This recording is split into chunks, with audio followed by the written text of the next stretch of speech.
Ja, Hemelse Vader, ons kan eintlik vanaand net U loof en prys. Ons sal hierdie hele aand en hierdie hele week net kan sing en U naam groot maak en dit sal nog nie na waarde wees nie. Here, dit slaan ons eintlik stom soms dat U die groot, magtige God, die vredevors, die ewige Vader, dat U ons kies om U kinders te wees.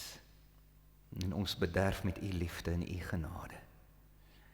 En vanaand in ons aanbidding, ervaar ons dit, Here, dat U sommer baie naby aan ons is. Dankie, Here, dat ons kan weet, U woord beloof dat U is nog nader as ons eie hart. Geen gedagte, geen worsteling, geen bekommernis of angs of vrees wat in ons harte lewe is vir U verborge nie. En U nooi ons uit ook vanaand om dit alles vir U te kom gee. Om by U voete te kom neersit, om ons laste vir U te gee.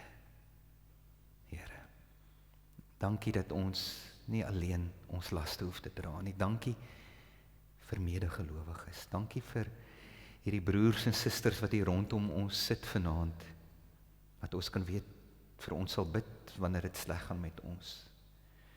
Here, wat vir ons sal bemoedig wanneer ons af is en ons sal troos as ons hartseer is. Dankie vir 'n gemeente waaraan ons kan behoort, waar ons U liefde kan ervaar en waar ons U liefde kan gee ook. Seën ons saam wees, Here, seën U woord, dat ons dit in ons harte sal bewaar. Spreek, Here, U kinders luister. Amen. Dit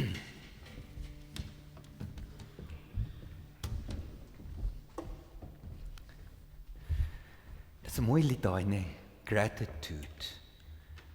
Woorde is daar nie genoeg om dankie te sê nie. Dit is verseker so.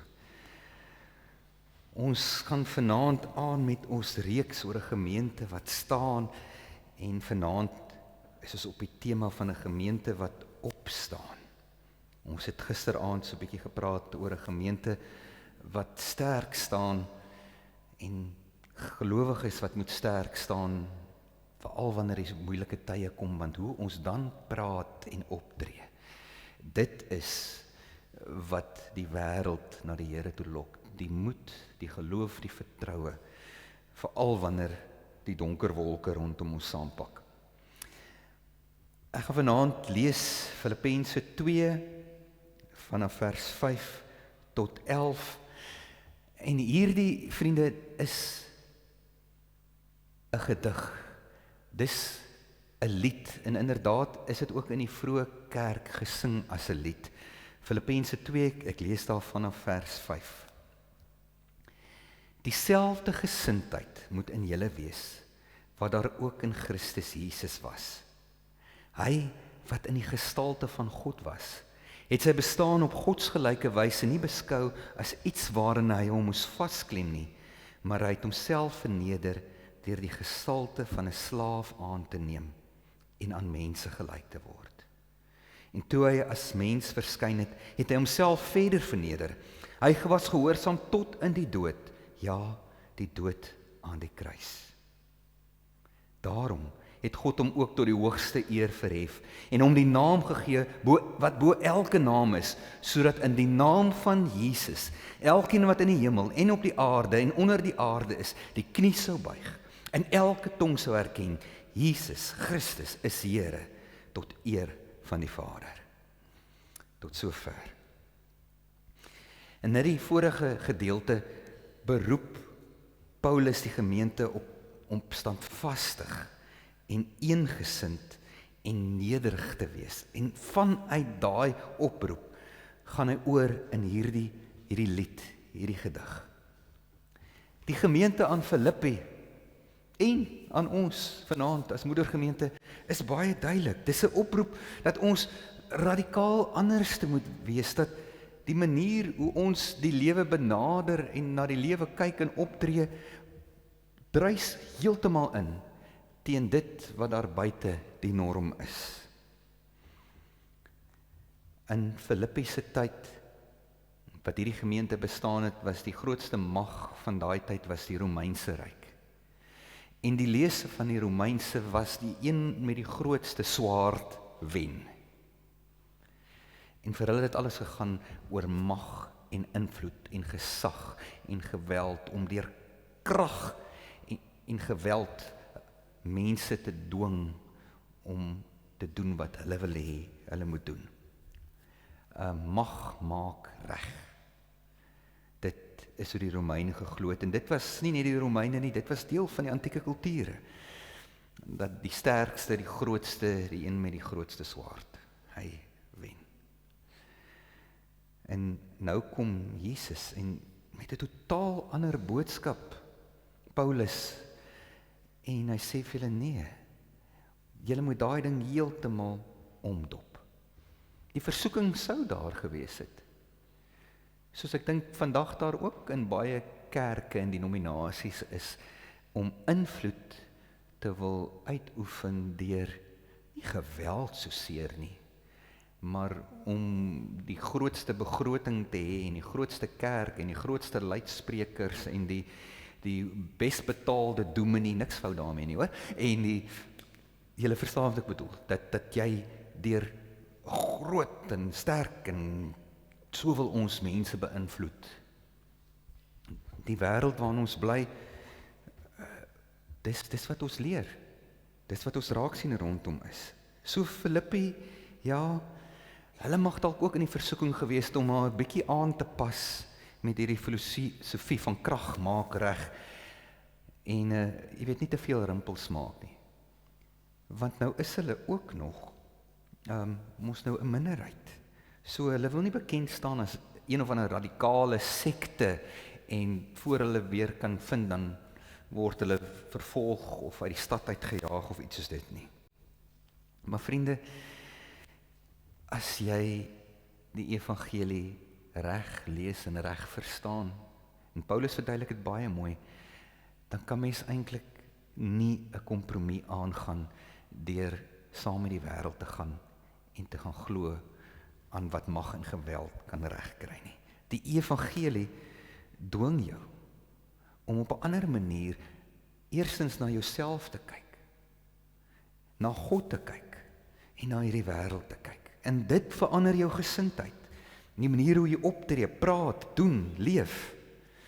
In Filippense 2 vers 11, hierdie gedeelte was een van die vroeë kerk se eerste geloofsbelydenisse. Soos ons vandag nou die apostoliese geloofsbelydenis het en die belydenis van Nicea en die Nederlands geloofsbelydenis, is hierdie Filippense 2 vers 5 tot 11 as 'n geloofsbelydenis in die vroeë kerk gebruik. Dit is gesing as 'n lied, want dit is die kern, dit was half die opsomming van die boodskap van die evangelie. Hierdie eerste paar verse word in hierdie verse word op 'n dramatiese manier vertel hoe Jesus Christus homself ontledig het. Nou, ontledig is nou weer een van die vreemde Afrikaanse woord, maar julle hoor, dit beteken maar om homself leeg te maak. Om alles wat hy van homself dink en alles wat hy waarde geheg het aan hom as persoon, aan God, het hy afgelê, het hy hom leeg van gemaak. So hierdie eerste paar verse gaan oor Jesus se selfontlediging en dan ook sy verheerliking. En hierin word iets van wie God is aan ons geopenbaar. En wat dit beteken as ons dan sê dat ons moet al hoe meer aan die beeld van God gelyk word. Ons moet al hoe meer soos Jesus word. Dan het hierdie gedeelte vir ons baie spesifieke implikasies. Hierdie is die evangelie van die kruis. En dis nie altyd 'n maklike evangelie om te hoor nie. Want dit is baie menslik dat ons wil eintlik wegskram van smart en lyding en negativiteit en pyn. Ons wil nie regtig waar dit in die gesig staar nie. En daarom probeer ons baie keer die storie van die kruis nie wegpraat nie, maar ons praat so vinnig daaroor en dan gaan ons aan, want Jesus het mos opgestaan. Ons wil vinnig van die kruis af wegkom na die opstanding. Ek dink een van die redes hoekom dit vir ons moeilik is om te praat oor die kruisevangelie, is ons is deel van 'n kerk wat vir baie lank ook eintlik 'n magtige organisasie was. Dalk nie in vandag se tyd meer nie, maar julle weet, daar was 'n tyd wat die eerste minister en die moderator van die NG Kerk was broers gewees. En hulle twee het saam besluit die rigting wat hierdie land sal ingaan. Dit was die tipe invloed wat die NG Kerk gehad het. En dinge het baie verander, en verseker het ons nou dalk nie meer daai invloed nie, maar ek wil ook vir julle sê, daar buite word daar nog altyd met groot lof en respek en waardering van die NG Kerk gepraat. Ons het nog steeds invloed. Ons is nog steeds een van die grootste kerke in hierdie land. En vir baie mense tel dit vir iets, alhoewel dit eintlik vir niks moet tel nie. So, ons hele kerk geskiedenis waaruit ons kom, is van, ja, ons is 'n groot kerk, ons is 'n sterk kerk, ons het baie lidmate, ons het baie gemeentes. En die kruisevangelie bots 'n bietjie met hierdie prentjie van 'n magtige kerk, van 'n magtige Christendom. Die kruisevangelie wil vra, so what? Die tweede rede kom die kruisevangelie soms 'n bietjie moeilik op die oor val, is oor dit wat dit ons van God vertel. Een van die groot redes hoekom die Jode nie vir Jesus Christus as Messias kan aanvaar nie, is hierdie wat ons nou gelees het. Want die God van die Ou Testament was 'n magtige en 'n kragtige God, wat net met 'n woord 'n volk kon uitwis, en met weerlig en siekte en pes verwoesting gesaai het onder die vyande van sy volk. Daar was geen plek vir broosheid of swakheid vir die God van Israel nie.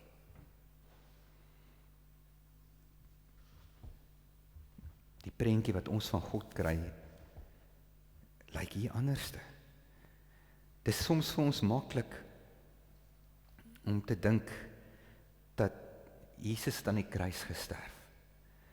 Maar ons glo aan 'n drie-enige God.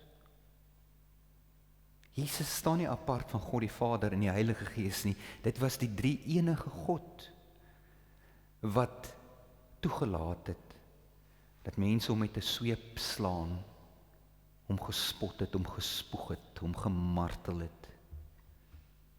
Hierdie magtige God wat mens geword het. Dit is nie lekker en maklik om te hoor nie. In die lied kan julle sien word in 2 dele verdeel. Die eerste paar verse, vers 6 tot 8, gaan oor die ontlediging. God wat minder en minder en minder word. Dis amper soos trappies wat afgaan. Jesus het homself ontledig deur nie aan sy goddelike gestalte vas te klem nie. Hy was God. Hy was God, die skepper van hemel en aarde, almagtig. Hy het nie daaraan vasgeklem nie. Hy het die gestalte van 'n slaaf aangeneem. Maar meer is dit, hy was gehoorsaam tot aan die dood aan die kruis. En dis so laag soos wat die Here Jesus gaan, om as 'n mens te sterf, hierdie nie net 'n gewone dood nie. Die kruisdood was 'n vernederende dood. Dit is hoekom die Romeine dit ingestel het. Dit was om mense te verneder.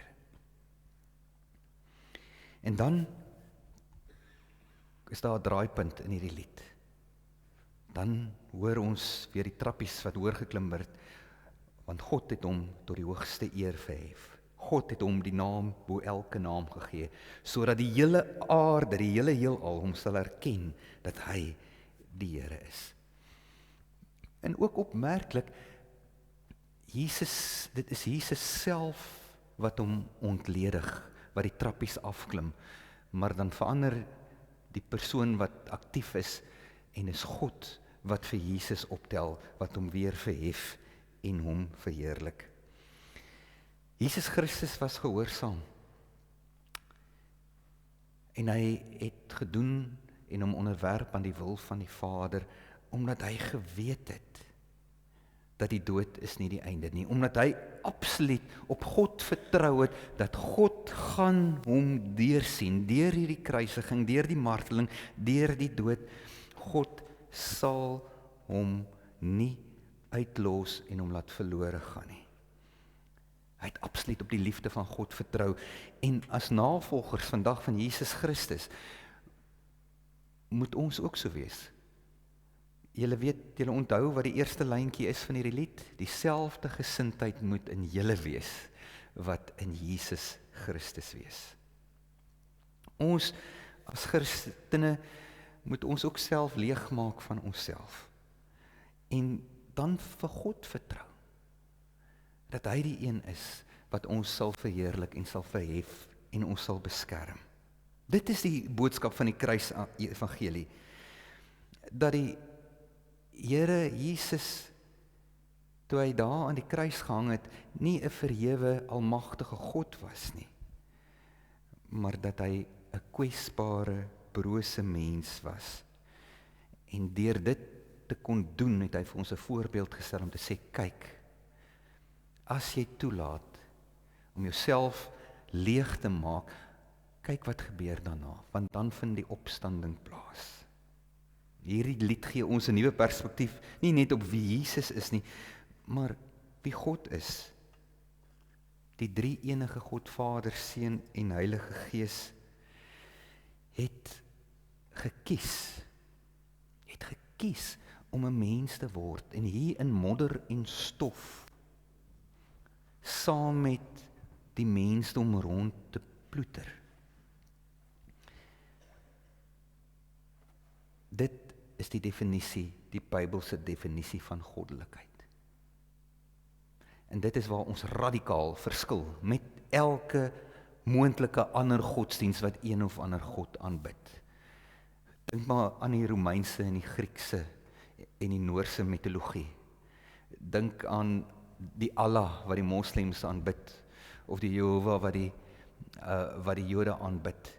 Daar in al hierdie gode is dit hierdie een ding wat hulle gemeen is, daar is geen broosheid of swakheid nie, dit gaan alles oor mag en krag. En hier word God vir ons openbaar in sy brooste, swakste oomblik. Maar vriende, self in sy brooste, swakste oomblik het hy nooit opgehou om God te wees nie, was dit altyd sy keuse. En het hy dit gedoen vir een rede en een rede alleen, omdat hy wat God was, wat bekroon is met alle heerlikheid, wou hê ons moet deel in daai heerlikheid. Hy wil hê ons moet deel in daai heerlikheid. Hy het vir ons die hemel beloof. Hy het ons gemaak en geskep en beplan vir die hemel, om eendag daai heerlikheid saam met hom te beerwe. Maar eers moes hy die pad kom loop as mens, om vir ons te wys, hoe lyk dit om van jouself leeg te word, en dan toe te laat dat jou hemelse Vader jou optel, jou ophef. Jesus Christus is nie 'n heersende tiran of 'n koning nie, maar 'n nederige dienskneg. En God het hom nie verhef om koning te wees, sodat hy gedien kan word nie. God het hom as koning verhef, omdat Jesus Christus gedien het. Ek gaan weer daai sinnetjie sê. Jesus Christus is nie verhef deur God tot koning om gedien te word nie. Hy is verhef tot koning, omdat hy gedien het. Die perikoop, dieselfde gesindheid, begin met die woorde, dieselfde gesindheid moet in julle wees, wat daar ook in Christus Jesus was. En dit is ons oproep. Ons as individue, manne en vroue, en ons as kerk ook, dat ons vir hierdie wêreld, hierdie God moet wys, wat hulle nie ken nie. Julle, dit maak my soms seer, as ek kyk na hierdie Amerikaanse en Hollywood films en prente en TV-reekse, die misverstand wat mense het oor God, dat daar 'n groot deel van hierdie wêreld dink dat God is hierdie ou wat daar bo sit, dis wat hulle glo, ons as Christene glo en bely, hierdie God wat, hy is eintlik in charge en ons moet almal doen wat hy sê, en almal wat doen wat hy sê, hulle word red, en to hell of the rest, letterlik, nee. Dis wat baie van die wêreld daar glo, en Christene is hierdie klomp mense wat dink hulle weet beter, en hulle is beter as ander mense, en dit gee hulle die reg om ander mense te oordeel en te veroordeel, want kyk hoe goed, hoe mooi heilige mense is hulle. En as mense wat, as hulle hoor jy's 'n Christen, en hou hulle klaar nie van jou nie, want hulle het hierdie prentjie van hoe Christene is, en hoe hierdie God is wat ons aanbid. En dis ons verantwoordelik om vir hulle die ander prentjie te wys. En daar's 'n rede kom hierdie mense hierdie glo, want vrek weet julle, die kerk het al groot foute in die verlede gemaak. In die geskiedenis was daar al baie plekke waar die kerk gesê het, maar ons het die antwoord, ons weet die beste, nou bly hulle stil en luister na ons. Dit is hoekom die hervorming nodig was. So, op ons as kerk, wat Jesus se liggaam ons is mos nou sy hande en voete. Ons is die Jesus wat die res van die wêreld raak sien. Op ons rus hierdie verantwoordelikheid, om te wys dat hierdie God is nie 'n God wat 'n tiran is, 'n God wat 'n diktator is nie. As hy regeer, is dit met liefde. Dis met liefde wat hy mense na hom toe wil trek. Ons moet dien. En dan sien ek weer hierdie prentjie van Jesus wat gekniel het om die disippels se voete te was, en hoe ontstel daai disippels was. Daai Petrus wat toe Jesus kniel om sy voete te was, sê, Here, U my voete was, nooit! Want dis hoe ander mense dink oor God. Hy kan nie, dit is net nee. Maar dis die voorbeeld wat die Here Jesus vir ons gestel het.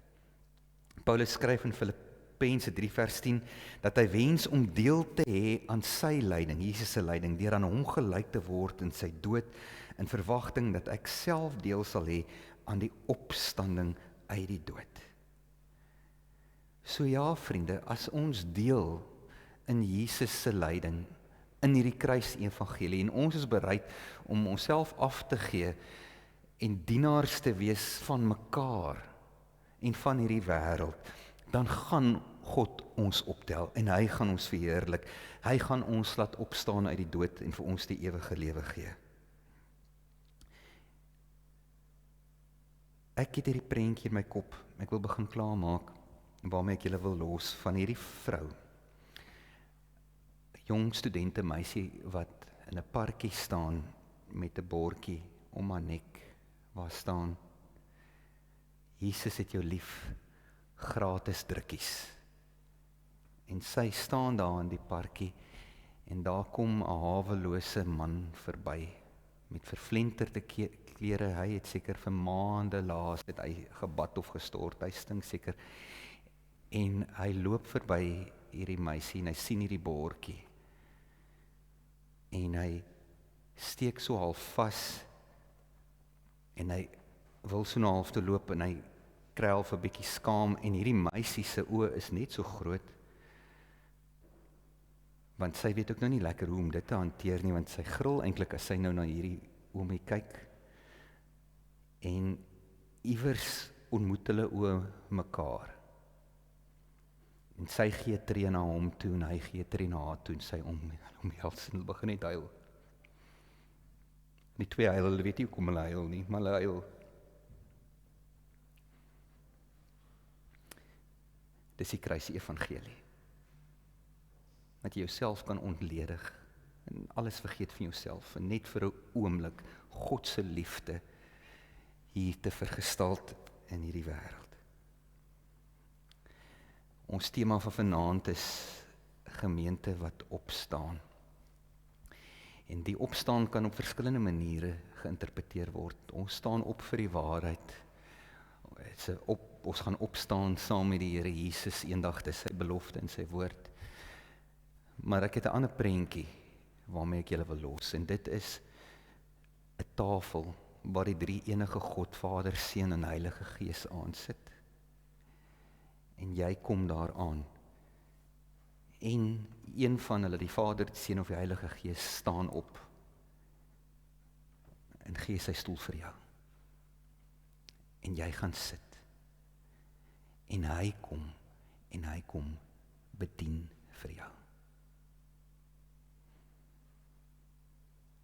Dit is wat God die Vader, Jesus die Seun en die Heilige Gees, dit is hulle gesindheid teenoor die mens, teenoor jou.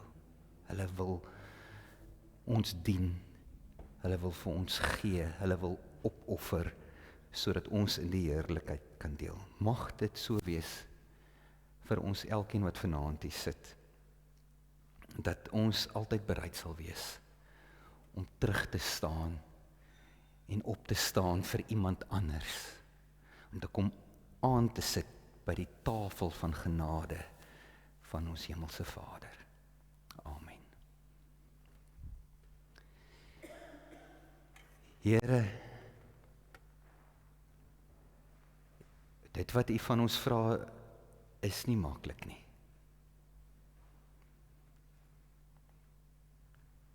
Dit beteken dat ons 'n stuk van ons eie ek, ons trots, ons waardigheid dalk moet prysgee. Here, dat ons die ander wang moet draai, dat ons die minste moet wees. Here, en hierdie goeders kom nie vir ons maklik nie.